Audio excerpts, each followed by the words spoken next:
सियावर रामचंद्र की जय, पवन सुत हनुमान की जय, उमापति महादेव की जय, रमापति रामचंद्र की जय। अथ दशम सर्ग। दशम सर्ग में सुंदर कांड के हनुमान जी का अंतापुर में से हुए रावण था गाढ़ निद्रा में पड़ी हुई उनकी स्त्रियों को देखना तथा मंदोदरी को सीता समझकर प्रसन्न होने का वर्णन किया गया है।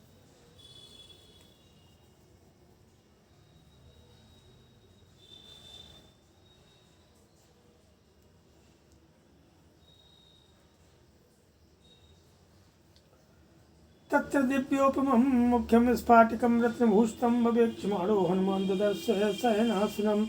वहाँ इधर उधर दृष्टिपात करते हुए हनुमान जी ने एक दिव्य एवं श्रेष्ठ वेदी देखी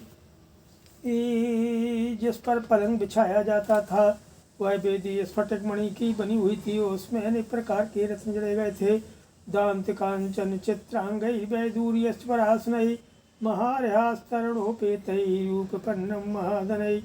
वहाँ वैदूर्य मणि के बने हुए श्रेष्ठ आसन बिछे हुए थे, जिनकी पाटी पाए आदि अंग हाथी दांत और सुवर्ण से जटित होने के कारण चितकबरे दिखाई देते थे। उन महामूल्यवान पलंगों पर बहुमूल्य बिछोने बिछाए गए थे। उन सबके कारण उस वेदी की बड़ी शोभा हो रही थी। तस्य चैकितमे देशे दिव्यमालोपशोभितं ददर्श पांडुरम छत्रम ताराधिपति सन्निभम। उस पलंग के एक भाग में उन्होंने चंद्रमा के समान एक श्वेत छत्र देखा, जो दिव्यमालाओं से शोभित था।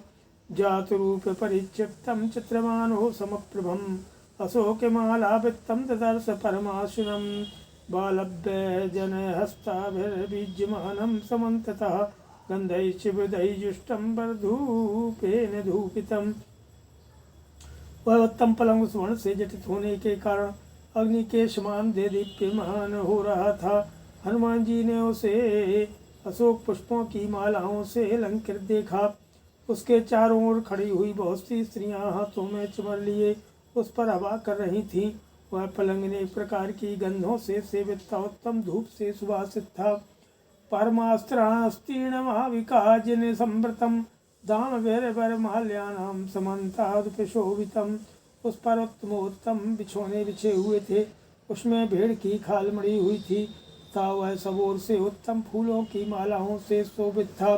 तस्मिन् जीमूतंकासं प्रदीप्तो ज्वलकुण्डलं लोहिताक्षं महाबाहुं महारजतवासं लोहितेनानुलिप्तांगं चन्दनेन सुगन्धिना सन्ध्यारक्तमिवाकाशे तोयदं सतरेत्कुणं प्रतिमाभरणै दिव्यैस्रूपं कामरूपिणं सवृक्षवनगुल्माढ्यं प्रक्षुप्तमहुमन्दिरं क्रीडितोपरतं रात्रौ पराभरणभूषितं प्रियं राक्षसकन्यानां राक्षसानां सुखावहं पीत्वापि च परतं चापि ददर्शा महाकपि भास्वरे शयने वीरं प्रक्षुप्तं राक्षसाधिपम्।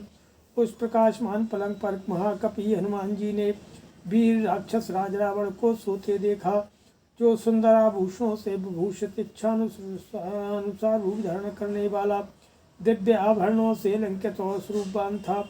वह राक्षस कन्याओं का प्रियतम था, राक्षसों को सुख पहुँचाने वाला था।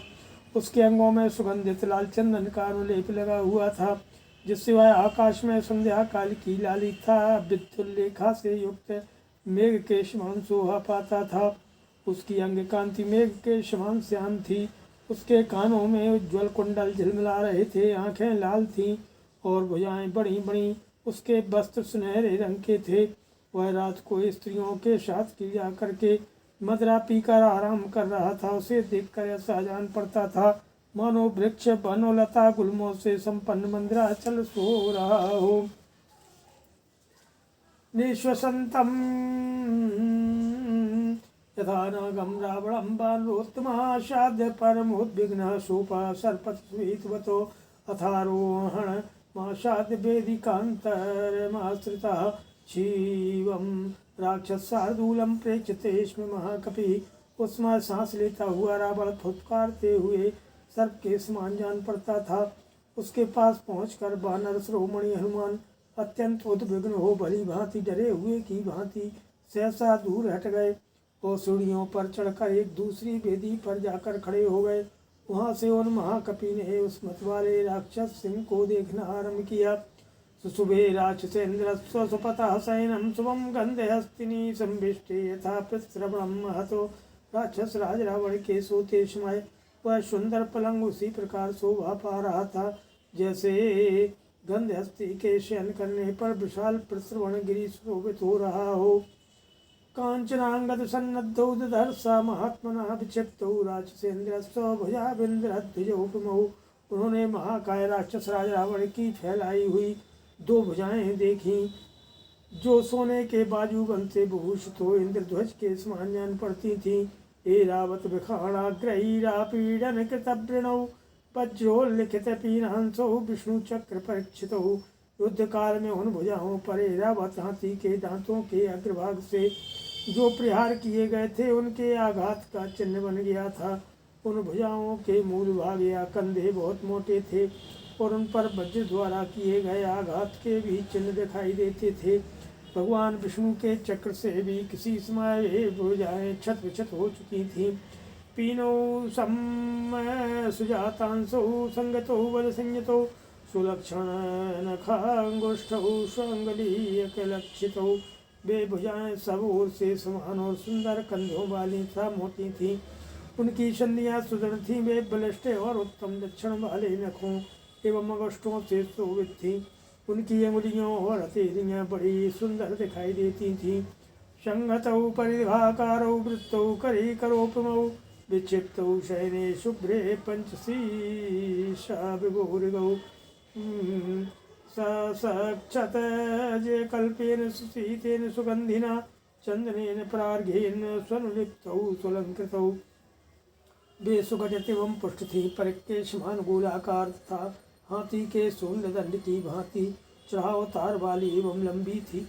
उस उज्ज्वल पलंग पर फैली वे बाहें 5-5 फन वाले दो सर्पों के समान दृष्टिगोचर होती थीं।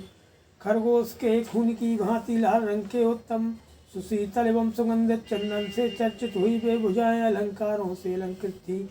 उत्तम स्त्री विमृदितौ गंधोत्तम निषेवितौ यक्ष पन्नग गंधर्व देवदानव रावणौ। सुंदरी युवतियाँ धीरे धीरे उन बाहों को दबाती थीं। उन पर उत्तम गंध द्रव्य का लेप हुआ था। वे यक्ष नाग गंधर्व देवता और दानव सभी को युद्ध में रुलाने वाली थी। तथा सा कपिस्तस्व बाहु शयन संस्थितौ मंदिरस्यांतरे सुप्तौ महाहीरूषिता विभो। कपिवर हनुमान ने पलंग पर पड़ी हुई उन दोनों भुजाओं को देखा। वे मंदिराचल की गुफा में सोए हुए दो रोष भरे अजगरों के समान जान पड़ती थीं। ताभ्याम सा परिपूर्णाभ्याम मुभाभ्याम राक्षेश्वर सुबे चल संकासा श्रृंगाभ्याम मंदिरा। उन बड़ी बड़ी और गोलाकार दो भुजाओं से युक्त पर्वताकार राक्षस रावण दो शिखरों से संयुक्त मंदिराचल के समान शोभा पा रहा था।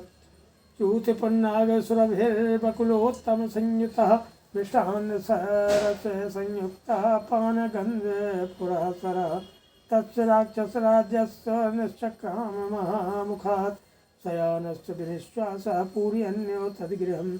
वहाँ सोए हुए यक्षराज रावण के विशाल मुख से आम और नाग केसर की सुगंध से मिश्रित मोहर श्री के सुवास से सुवासित और उत्तम अन्न रस से संयुक्ता मधुपान की गंध से मिली हुई जो सौरभ युक्त आसन कर रही थी वह उस सारे घर को सुगंध से परिपूर्ण कर देती थी। मुक्तामणि विचित्रेण कांचन विराजिता मुकुटेनापवृत्तेन कुंडलोज्ज्वलिताननम रक्तचंदन दिग्धेन तथा हारेण शोभिना पीनायत विशालेन वक्षसा वे विराजिता। उसका कुंडल से प्रकाशमान मुखारबिंद अपने स्थान से सटे हुए था। मुक्तामणि से जटित होने के कारण विचित्राभा वाले सुवर्णमय मुकुट से और भी उद्भासित हो रहा था। उसकी छाती लाल चंदन से चर्चित हार से शोभित हुई तथा लंबी चौड़ी थी। उसके द्वारा उस राक्षस के राज्य के संपूर्ण शरीर की बड़ी शोभा हो रही थी। पांडुरेण आपदिद्धेन क्षौमेण क्षते क्षणम महारेण सुसंवीतम पीतेनोत्तरवासा। उसकी आंखें लाल थीं। उसकी कटी के नीचे का भाग ढीले ढाले श्वेत रेशमी वस्त्र से ढका हुआ था। वह पीले रंग की बहुमूल्य रेशमी चादर ओढ़े हुए था। महासुरासि प्रतीकासं निःश्वसन्तं भुजंगवत् कांगे महति चोयांते प्रसुप्तमेव कुंजरम। वह स्वच्छ स्थान में रखे हुए उड़द के ढेर केशमान जान पड़ता था और सर्प केशमान सांसें ले रहा था। उस उज्ज्वल पलंग पर सोया हुआ रावण गंगा की अगाध जल राशि में सोए हुए गजराज के समान दिखाई देता था। चतुर्भिः कांचनैः दीपैः दीप्यमानं चतुर्दिशं प्रकाशीकृत सर्वांगं मेघं विद्युद्गणैरिव। उसकी चारों दिशाओं में 4 सुवर्णमय दीपक जल रहे थे, जिनकी प्रभा से वह दीप्यमान हो रहा था। उसके सारे अंग प्रकाशित होकर स्पष्ट दिखाई दे रहे थे, ठीक उसी तरह जैसे विद्युत गणों से मेघ प्रकाशित एवं परिलक्षित होता है। पादमूलगतश्चापि ददर्श सुमहात्मनः पत्नी सा प्रिय भार्यश्च तस्य रक्षा पतिर्गृहे। पत्नियों के प्रेमी उस महाकाय राक्षस राज के घर में हनुमान जी ने उसकी पत्नियों को भी देखा, जो उसके चरणों के आसपास ही सो रही थीं। शशि प्रकाश बदना वरकुंडल भूषणा अमलान माल्याभरणाधर से हरियूतपा। बान हरियूतपति हनुमान जी ने देखा, उन रावण पत्नियों के मुख चंद्रमा के समान प्रकाशमान थे। वे सुंदर कुंडलों से विभूषित थीं तथा ऐसे फूलों के हार पहने हुए थीं जो कभी मुरझाते नहीं थे।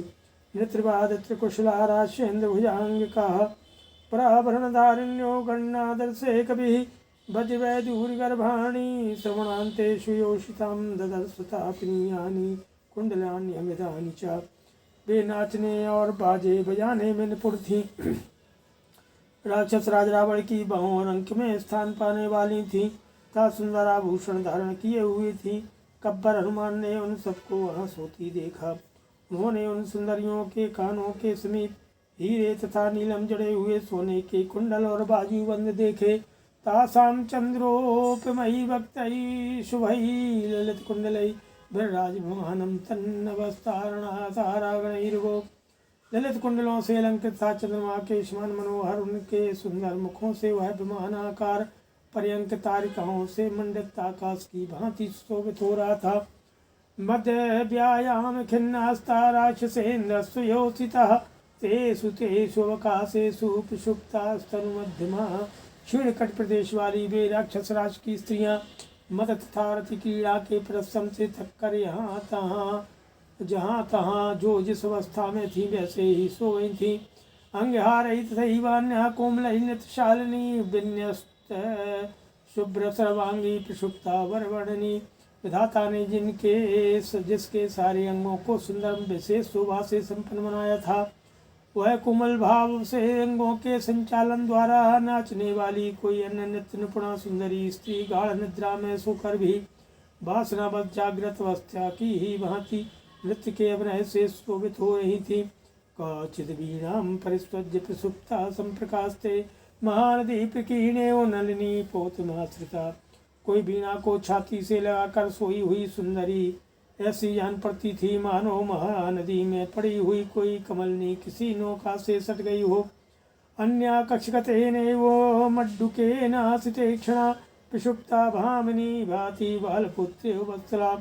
दूसरी कजरारे नेत्रों वाली भामिनी कांख में दबे हुए मड्डुक लघु वाद्य विशेष के साथ ही सो गई थी। वह ऐसा प्रतीत होती थी जैसे कोई पुत्र वत्सला जननी अपने छोटे शिशु को गोद में लिए सो रही हो। पटेहम चारु सर्वांगीन्य से ते शुभस्तनी चिरस्रमणम लब्ध्वा परिस्वज्ये कामिनी। काचिद वीणाम परिस्वज्यो सुप्ता कमलोचना वरम प्रियतमम ग्रह्यो सकामेव ही कामिनी। कोई सर्वांग सुंदरी एवं रुचिर कुचों वाली कामिनी पटाय को अपने नीचे रखकर सो रही थी। मानो चिरकाल के बाद प्रियतम को अपने निकट पाकर कोई प्रेयसी उसे हृदय से लगाए सो रही हो। कोई कमल लोचना युवती वीणा का लंघन करके सोई हुई ऐसी जान पड़ती थी मानो काम भाव से युक्त कामनी अपने श्रेष्ठ प्रीतम को भुजाओं में भरकर सो गई हो। ओम विपंचीं परिग्राह्यन्यान्यतारतशालिनी निद्रावशमनु प्राप्ता शैकांते भावनी। नियम पूर्वक नृत्य कला से शोभित होने वाली एक अन्य युवती विपंची विशेष प्रकार की वीणा के अंक में भरकर प्रियतम के साथ सोई हुई प्रेयसी की भांति निद्रा के अधीन हो गई थी। अन्या कनक शंका सही मृदुपीनई मनोरमयी मृदंगम परिविद्यांगई प्रसुप्ता मतलोचना। कोई मत वाले नैनों वाली दूसरी सुंदरी अपने स्वर्ण सदृश गौर कोमल पुष्ट और मनोरम अंगों से मृदंग को दबाकर गाढ़ निद्रा में सो गई थी। भुज पाशांतरस्थेनो कक्षगेन कसोदरी पणबेन सानंद्या सुप्ता मदकृतस्त्रमा। नशे से थकी हुई कोई किशोदरी अनंद सुंदरी रमणी अपने भुजापासों के बीच में स्थित और कांख में दबे हुए पड़ों के साथ ही सो गई थी। डिंडिमं परिगृहान्यां तथैवासक्त डिंडिमा सुषुप्ता तरुणं वत्स उपगुह्य भामिनी। दूसरी स्त्री डिंडिम को लेकर उसी तरह उससे सटी हुई सो गई थी, मानो कोई भामिनी अपने बालक पुत्र को हृदय से लगाए हुए नींद ले रही हो। काचिदाडंबरम नारी भोज संभोग पीड़ितम कृत्वा कमलपत्राक्षी प्रसुप्ता मदमोहिता। मदरा के मत से मोहित हुई कोई कमल नयनी नारी आडंबर नामक वाद्य को अपने भुजाओं के आलिंगन से दबाकर प्रगाढ़ निद्रा में निमग्न हो गई। कलसीमपिविद्या प्रसुप्ता भाति भामिनी वसंते पुष्प सबला माल्यो परिमार्जिता। कोई दूसरी युक्ति निद्रावत जल से भरी हुई सुराही को लुढ़का कर भीगी अवस्था में ही विशुद्ध हो रही थी। उस अवस्था में वह बसंत ऋतु में विभिन्न वर्ण के पुष्पों की बनी और जल के छींटे से सिंची हुई माला के समान प्रतीत होती थी। पाणभ्याम च कुचौकाचित सुवर्ण कलपो सोपमहु उपगुह्या बला सुप्ता निद्राबल पराजिता। अन्या कमल पत्राक्षी पूर्णेन्द्र ससानना अन्यामालिंगे सुश्रोणीं प्रसुप्ता मदबहुला। निद्रा के बल से पराजित हुई कोई अबला सुवर्णमय कलश के समान प्रतीत होने वाले अपने कुचों को दोनों हाथों से दबाकर सो रही थी। पूर्ण चंद्रमा के समान मनोहर मुख वाली दूसरी कमल लोचना कामनी सुंदर नितंब वाली किसी अन्य सुंदरी का आलिंगन करके मद से विह्वल होकर सो गई थी। आते उद्यान विचित्राणि परिस्वज्य परस्त्रिया निपीड्य सन च कुचै सुप्ता कामिन्या कामुकानिवो। जैसे कामिनियाँ अपने चाहने वाले कामुकों को छाती से लगाकर सोती हैं, उसी प्रकार कितनी ही सुंदरियाँ विचित्र विचित्र वाद्यों का आलिंगन करके उन्हें कुचों से दबाए सो रही थी। तासाम एकांत विन्यस्ते स्यानां शयने सुवे ददर्श रूप संपन्नां मत्तां सा कपि स्त्रियम्। उन सबकी सैयाओं से पृथक पृथक एकांत में बिछी हुई सुंदर सैया पर सोई हुई एक रूपवती युवती को वहाँ हनुमान जी ने देखा। मुक्तामणि समायुक्त भूषण शुभभूषितम भूषयंती मोचा स्वस्त्रिया भवनोत्तमम। वह मोती और मणियों के जड़े हुए आभूषणों से भली भांति भूषित थी और अपनी शोभा से उस उत्तम भवन को विभूषिता कर रही थी। गौरी कनक वर्णाभामिष्टामन्तः पुरेश्वरीं कपिर्मंदोदरीं तत्र शयानां चारुरूपिणीं सतां दृष्ट्वा महाबाहो भूस्तां मारुतात्मजा तर्कयामासीतेति रूपयो मनुष्यंपदा। हर्षेण मेहता युक्तो ननंद हरियूतपाम। वह गोरे रंग की थी, उसकी अंग कांति सुवर्ण के समान दमक रही थी। वह रावण की प्रियतमा और उसके अंतःपुर की स्वामिनी थी, उसका नाम मंदोदरी था। वह अपने मनोहर रूप से शोभित हो रही थी, वही वहाँ सो रही थी। हनुमान जी ने उसी को देखा। रूप और यौवन की संपत्ति से युक्त और वस्त्राभूषणों से विभूषित मंदोदरी को देखकर महाबाहु पवन कुमार ने अनुमान किया कि ये ही सीता जी हैं। फिर तो ये वानरी उत्पत्ति हनुमान महान हर्ष से युक्त हो आनंद मग्न हो गए। आस्फोटयामाश्चुम्ब पुच्छं ननंद चक्रीड जगौ जगामो स्तंभानारोहण्य पापात भूमौ निदर्शयन् स्वां प्रकृतिं कपीनां। वे अपनी पूंछ को पटकने और चूमने लगे, अपनी बालों जैसी प्रकृति का प्रदर्शन करते हुए आनंदित होने खेलने और गाने लगे। इधर उधर जाने लगे। वे कभी खम्भों पर चढ़ जाते, कभी पृथ्वी पर कूद पड़ते थे। श्रीमद् रामायणे वाल्मीकि आदि काव्ये सुंदरकांडे दशम सर्गः। सियावर रामचंद्र की जय, पवन सुत हनुमान की जय, उमापति महादेव की जय जय।